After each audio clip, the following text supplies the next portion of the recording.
Saat ini kami sudah bersama dengan Ketua KPU Republik Indonesia periode 2021 hingga 2022, Ilham Saputra, untuk membahas pengalaman dari penyelenggaraan pilkada. Selamat pagi Mas Ilham. Pagi Mbak. Sehat Mas? Sehat Alhamdulillah. Mas Ilham, aku langsung aja. Kalau misalkan kita bicara soal pemilu atau pilkada itu kan ada teknis yang namanya pungut hitung. Betul. Itu kalau secara awam, itu apa sih Mas teknik pungut hitung itu Mas? Ya, pungut hitung itu adalah bagian dari penyelenggaraan pilkada maupun pemilu di level untuk pungutnya itu di level TPS. Karena pemungutan suara ya, di mana masyarakat datang berbondong-bondong untuk memilih calonnya, baik itu kalau pemilu ada presiden, DPR RI, DPD RI, DPRD provinsi, dan DPRD kabupaten kota. Sementara dalam konteks pilkada dia hanya memilih kepala daerah, yaitu gubernur, wakil gubernur, bupati, wakil bupati, dan wali kota serta wakil wali kota. Jadi memang agak berbeda dalam proses pemungutannya. Kalau di DPR RI itu ada, di pemilu legislatif dan pemilu 2024 di bulan Februari lalu itu milih 5 surat suara. Kemudian sekarang paling banyak dua surat suara. Jadi kalau di DKI saja hanya 1 surat suara karena DKI tidak memilih bupati, wakil bupati, dan wali kota dan wakil wali kota. Jadi ada perbedaan yang signifikan dan memang secara teknis agak lebih mudah pilkada dalam konteks penyelenggara. Tetapi tentu saja agak berbeda tentang tingkat kerawanannya. Ya, karena tingkat kerawanannya ini sangat lumayan tinggi menurut saya dalam konteks pilkada ini. Karena sudah terkanalisasi di daerah. Dan itu ada pemimpin lokal yang harus dipilih sehingga isunya menjadi lebih penting sebetulnya bagi masyarakat pemilih, masyarakat di daerah tersebut. Dan jangan lupa Mbak, ini pertama kali kita menyelenggarakan pemilu serentak untuk pilkada. Ya, pilkada serentak untuk pilkada seluruh Indonesia. Nah ini menarik tentu saja, dan yang harus diantisipasi adalah tentang kerawanan tingkat penyelenggaraan itu sendiri. Tetapi sebelum itu saya juga ingin bilang bahwa ada yang namanya penghitungan. Tadi maknanya penghitungan. Nah penghitungan itu kan levelnya berjenjang. Penghitungan itu dimulai dari di TPS, setelah selesai nanti jam 1 ditutup TPS-nya, mungkin KPPS-nya istirahat sebentar lah ya, karena dari pagi sampai siang. Kemudian sekitar jam 2-an itu dimulai rekapitulasinya atau penghitungannya. Nanti setelah selesai, itu akan dibawa ke kecamatan. Kecamatan akan melakukan rekapitulasi, sudah ditentukan biasanya berapa harinya oleh KPU, 2 hari 3 hari, kemudian akan dibawa kepada kabupaten. Nah untuk level kabupaten, itu bupati, wakil bupati, dan wali kota serta wakil wali kota, itu langsung diselesaikan di situ. Ya, diselesaikan dan ditetapkan siapa pemenangnya. Nah kemudian untuk tingkat provinsi, itu dibawa lagi ke tingkat provinsi untuk gubernur dan wakil gubernur. Nah sehingga kalau penghitungan dia berjenjang. Dan memang ini juga rawan ya. Nah ini tentu penting untuk perhatian masyarakat tentu saja. Ada beberapa lembaga organisasi masyarakat sipil ya, ormas masyarakat sipil yang kemudian menginisiasi untuk kemudian memberikan kesempatan kepada masyarakat untuk melaporkan atau mencatat hasil rekapitulasi di TPS. Kemudian itu nanti diserahkan dan di-scan. Nah, itu bisa nanti sebagai pembanding. Ya, sebagai pembanding dari rekapitulasi yang dilakukan oleh KPU. Nah, jadi ini penting agar kemudian masyarakat sipil memberikan pengawasan, memberikan semacam observasi agar kemudian penyelenggaraan terutama untuk tingkat pemungutan suara ini bisa dikawal bersama agar tidak ada manipulasi terhadap suara rakyat yang sudah dilakukan oleh mereka nanti pada hari ini dari jam 7 sampai jam 1 yang akan datang. Mas Ilham, dari pengalaman Mas Ilham, ini kan ada kekhawatiran nih, suara ini dimanipulasi. Nah bagaimana kemudian KPU ini membuat masyarakat yakin, hak pilih suara kalian betul-betul terdata dengan baik, terekap dengan baik, tanpa ada manipulasi. Itu KPU melakukan apa sih Mas, supaya masyarakat itu tetap mau untuk menggunakan hak pilihnya? Betul. Sebetulnya KPU sudah melakukan beberapa hal ya, terutama di masa-masa sebelumnya bahkan. Itu ada namanya sistem informasi penghitungan misalnya. Situng ya di pilkada di tahun 2015. Itu online ya Mas ya? Itu online. Ya 2015, 2017, 2018, 2020 di masa saya ketika itu. Walaupun ketika itu belum serentak seperti sekarang. Masih quote and quote sporadis ya, hanya beberapa daerah saja. Ada ratusan daerah, tapi sekarang saat ini semuanya melakukan pilkada. Nah ini yang kemudian kita lakukan agar masyarakat bisa menilai dengan scan C hasil. Jadi ada formulir C di TPS itu yang akan diisi oleh petugas KPPS yang nantinya akan kemudian dibawa untuk rekapitulasi di kecamatan. Nah ini yang menjadi modal kemudian dasar dari proses penghitungan di TPS dan hasilnya dibawa ke kecamatan, kabupaten, dan provinsi. Nah itu yang kemudian kami scan hasilnya sehingga masyarakat bisa memantau hasil dari setiap TPS. Nah itu ketika situng. Nah di tahun 2020, kemudian di masa saya juga ketika itu kami melakukan inovasi dengan menggunakan sistem informasi rekapitulasi. Jadi tidak lagi kemudian di scan tapi difoto langsung. Kemudian dari fotonya itu foto C plano. C plano itu adalah formulir yang besar yang ditempel di tembok-tembok agar publik mengetahui ketika proses rekapitulasinya. Itu yang difoto. Itu hasil genuine, hasil original yang ada di TPS. Sehingga orang atau siapapun yang bermaksud untuk memanipulasi suara itu bisa merefer atau kemudian menjadikan itu sebagai acuan sehingga tidak lagi orang bisa dulu zaman 2000 mungkin di pilkada-pilkada sebelumnya itu hasilnya banyak macam. Ya hasilnya macam-macam. Tapi kalau hasil udah difoto kemudian dijadikan sebagai acuan hasil resmi oleh KPU itu tidak bisa dikotak-atik lagi. Ya karena sudah difoto dan disampaikan dan itu sudah masuk kepada server KPU sehingga KPU dan masyarakat bisa kemudian melihat langsung hasil dari TPS by TPS di pilkada saat itu. Nah, Mas Ilham, sebelum kita lanjut lagi, ini kita lihat di layar kaca Kompas TV saat ini ada di daerah Makassar, Sulawesi Selatan. Bagaimana situasi di sana? Sepertinya dari petugas KPPS ini yang menggunakan pakaian adat atau pakaian daerah dari Makassar ini sedang mempersiapkan jalannya pencoblosan hari ini, Mas Ilham. Kalau Mas Ilham terawang begitu ya. Kalau kita bicara soal pemilu Februari lalu kan bisa kita bilang sukses lah ya Mas ya. Nah kalau Mas Ilham menilai nih pilkada hari ini serentak nih seluruh Indonesia perdana pertama kali. Apa yang ada dalam bayangan Mas Ilham? Akan berjalan seperti apa Mas Ilham pilkada kita hari ini? Kalau kita bicara pemilu kemarin mungkin sukses secara aman ya. Aman, tapi tentu banyak catatan-catatan ya terkait dengan pemilu kemarin, pemilu 2024 yang lalu. Nah dalam konteks pilkada yang perlu dicatat betul adalah penting untuk kita lihat adalah pada proses penyelenggaraan pemungutan dan penghitungan suara di TPS.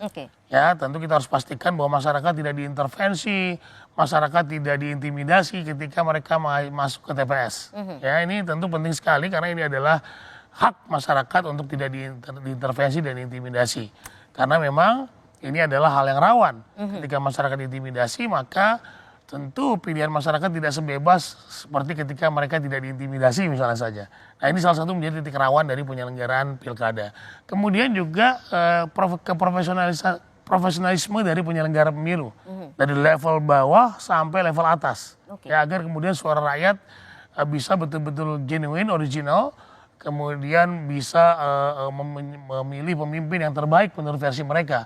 Karena bahaya sekali kalau kemudian ini dimanipulasi. Dimanipulasi ini tentu sangat mendasari bagaimana penyelenggara pemilu ini baik atau tidak. Jika manipulasi ini dilakukan oleh penyelenggara pemilu, maka ini tentu menjadi catatan bagi kita semua bahwa ketidakprofesionalismenya penyelenggara menjadi salah satu semacam indikasi bahwa penyelenggaraan pemilu pilkada ini tidak berlangsung dengan baik, tidak demokratis, gitu, dan penyelenggara ini tidak profesional dan mandiri. Nah, ini yang penting untuk dicatat dan diawasi ya, bahwa proses pemungutan ini harus diawasi dari level TPS, kecamatan, sampai nanti level di kabupaten kota dan juga di provinsi. Nah, ini penting sekali teman-teman dan masyarakat bisa berkontribusi sebetulnya. Misalnya salah satu inisiasi masyarakat sivil itu ada jaga suara pilkada 2024. Itu salah satunya adalah itu bisa mendownload aplikasinya, kemudian nanti melaporkan, memfoto C hasil yang di tembok yang disampaikan di TPS untuk kemudian menjadi pembanding. Yang menjadi pembanding ini penting agar kemudian upaya-upaya manipulasi itu bisa diminimalisir bahkan ditiadakan ya agar kemudian suara rakyat betul-betul bisa kita jaga. Nah juga di TPS ini nanti ada pengawas TPS Mbak. Ya dari ini adalah jajarannya Bawaslu RI. Jadi ada pengawas TPS, ada pengawas di kelurahan dan desa, ada pengawas di kabupaten kota, provinsi, dan juga bahkan di nasional ya. Jadi ini tentu juga penting untuk kemudian peran serta mereka, bagaimana mereka memaksimalkan kerja-kerja mereka dengan memastikan bahwa KPU-nya bekerja sesuai dengan ketentuan. Bahkan di TPS pun kan ada ketentuannya, bagaimana prosesnya, bagaimana dari awal seperti apa. Nah ini harus tentu sesuai prosedur. Ya, bahkan juga pembentukan TPS-nya itu juga penting, Mbak. Misalnya saja gini, ketika menaruh box ya, atau kemudian TPS itu ya, milik suaranya yang berbentuk kardus itu, yang putih. Nah itu tidak boleh orang lalu lalang. Ya, di depan harus ya. Steril ya? Harus steril, nggak boleh. Kalau bisa tembok.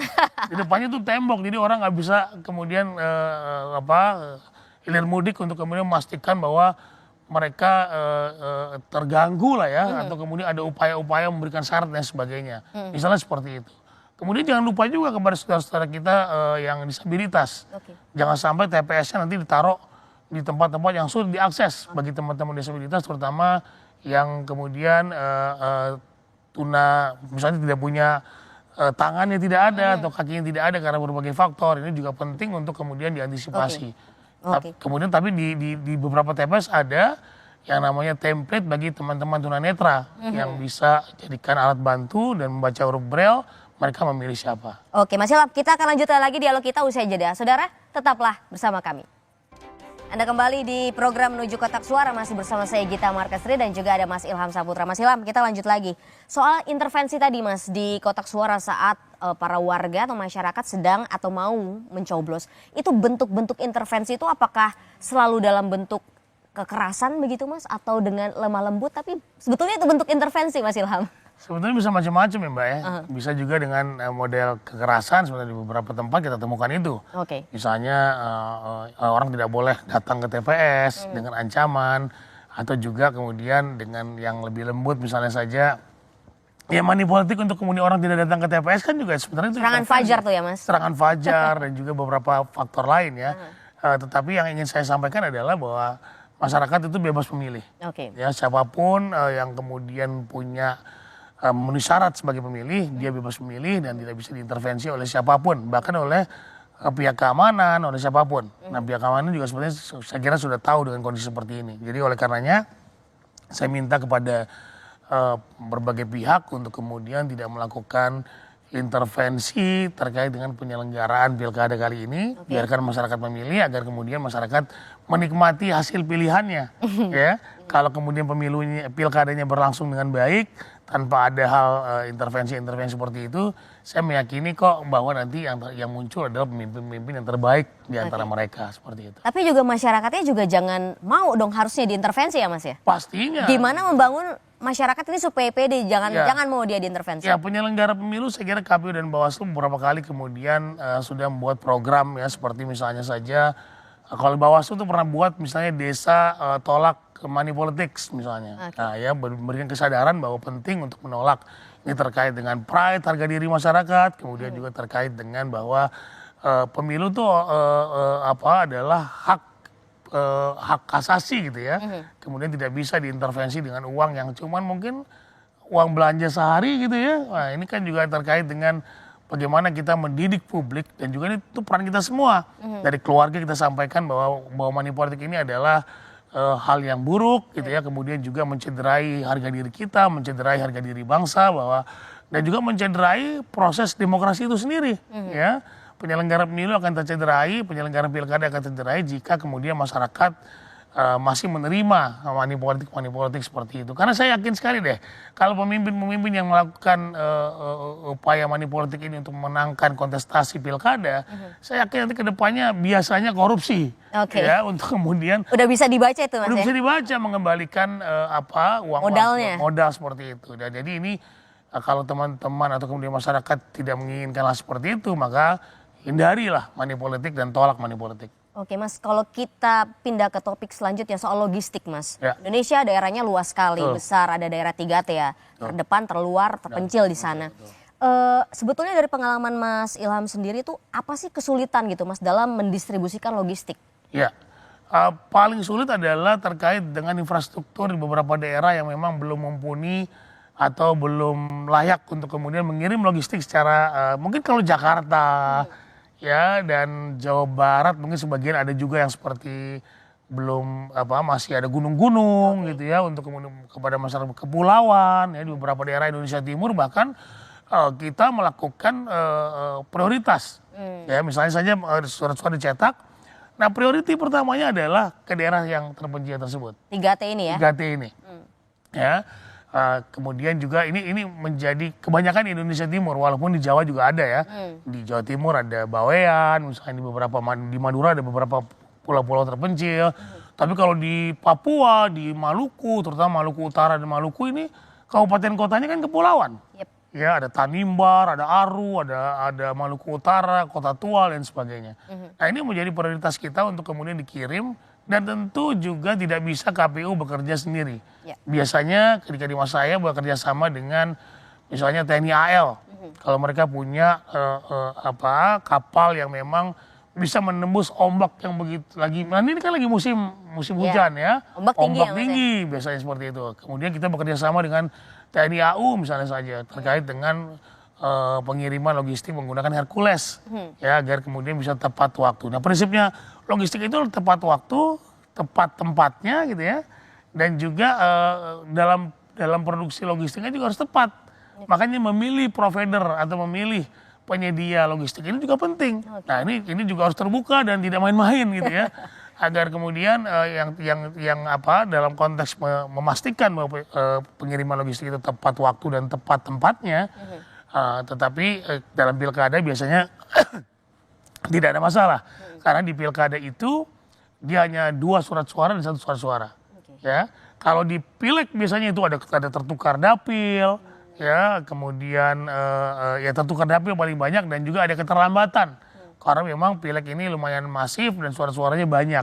Nah ini, tapi berbeda dengan pilkada. Pilkada biasanya tidak pernah, jarang terjadi keterlambatan datangnya surat suara. Karena cuma 2 surat suara yang saat ini terjadi. Dan ini cuma DKI yang 1 surat suara. Jadi saya kira tidak terlalu, kalau dibandingkan dengan penyelenggara pemilu dalam konteks logistik, maka tidak terlalu sulit. Tidak terlalu rumit lah ya? Tidak terlalu rumit untuk penyelenggaraan pilkada. Oke Mas, tapi kalau misalnya ke daerah yang 3T tadi atau daerah yang terpencil begitu kan, masih ada yang dilalui jalur laut, ada yang berlumpur begitu ya.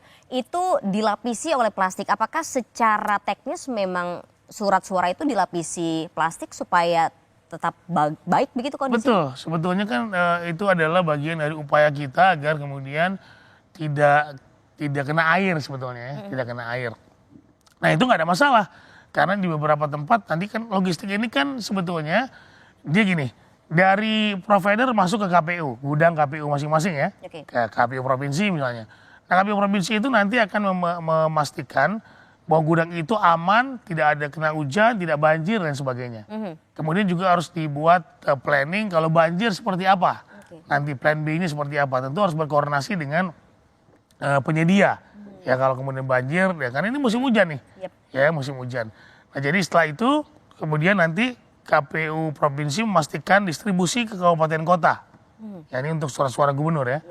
Terus distribusi ke kabupaten kota masuk lagi ke gudang. Ya, baru kemudian kabupaten kota memastikan memastikan pack per kotak-kotak suara itu yang akan dikirimkan kepada kecamatan. Nah biasanya ini yang paling rumit. Ke kecamatan, dari kecamatan ke desa, desa ke KPPS, ke TPS. Nah, ini yang rumit biasanya karena di beberapa desa atau beberapa daerah konturnya itu geografisnya sangat berat. Seperti gunung ya.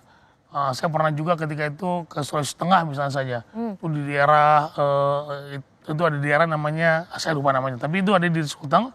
Itu ke atas itu harus naik motor saja, mobil nggak bisa misalnya saja.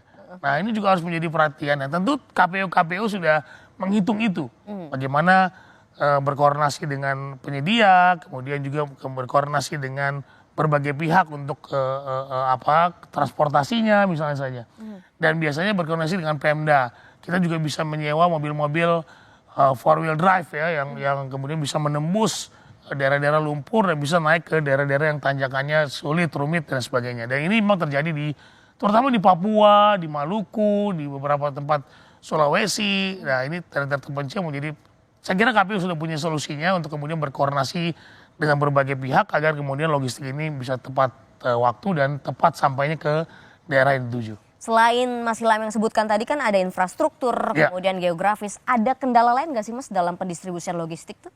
Ya saya kira itu saja ya, itu saja, dan jangan sampai terlambat pencetakannya kalau saya. Oke. Ya, karena pernah juga terjadi ketika di masa saya ketika itu ada provider yang tidak bagus kinerjanya gitu ya dalam mencetak surat suara, entah terlambat, entah kemudian karena overload atau karena lain-lain lah ya. Nah ini tentu saya kira KPU saat ini kan sudah terintegrasi dengan baik dengan menggunakan e-katalog ya. Saya kira sudah sangat terbuka dan memang adalah yang terpilih ada perusahaan-perusahaan yang ditunjuk terlebih dahulu oleh LKPP kalau saya tidak salah. Untuk kemudian memastikan bahwa mereka provider yang bagus. Ada persyaratan-persyaratannya. Dan itu sudah ketat dijalankan. Dan sampai saat ini saya belum mendengar ada keterlambatan surat suara di berbagai daerah tersebut. Oke, aman lah ya sejauh ini berarti ya Mas? Insya Allah aman, insya Allah. Kalau pilkada insya Allah aman. Oke Mas, kalau kita bicara soal memetakan peta konflik atau daerah yang rawan konflik begitu pada saat pilkada 27 November ini. Ada informasi kah Mas daerah di mana saja? Karena dari informasi yang saya baca-baca begitu Mas Ilham, Pak Ketua KPU menyebut bahwa Jawa Tengah itu menjadi salah satu daerah yang cukup rawan, cukup meriah begitu. Kalau dari Mas Ilham sendiri bagaimana Mas? Ya sebetulnya yang selalu mengeluarkan indeks kerawanan penyelenggaraan pemilu maupun pilkada itu adalah Bawaslu. Oke. Dengan segala parameternya. Ya parameter yang dilakukan Bawaslu tentu terkait dengan kondisi sosiopolitiknya. Oke. Tergantung kemudian calonnya berapa sih? Kalau 2 biasanya akan sangat sensitif. Kalau 2? Iya kalau 2. Ini mending lebih dari 2. Ya nggak begitu juga sih. Tapi maksud saya biasanya karena kan jadi drama, dinamis, lebih dinamis gitu ya. Lebih dinamis karena terkanalisasi di 2 kelompok ini. Jadi tidak ada kelompok lain gitu ya. Cuma di kelompok ini. Itu terjadi misalnya saja di Nusa Tenggara Timur, menurut Bawaslu nih ya, itu ada beberapa daerah rawan, itu ada NTT, Kaltim, Jatim, Sulsel, dan Sulteng. Ya. Kemudian 28 provinsi dengan kategori sedang, dan 4 provinsi dengan kategori rawan rendah. Nah jadi apa yang harus diperhatikan bersama adalah menurut saya juga terkait dengan profesionalisme penyelenggara.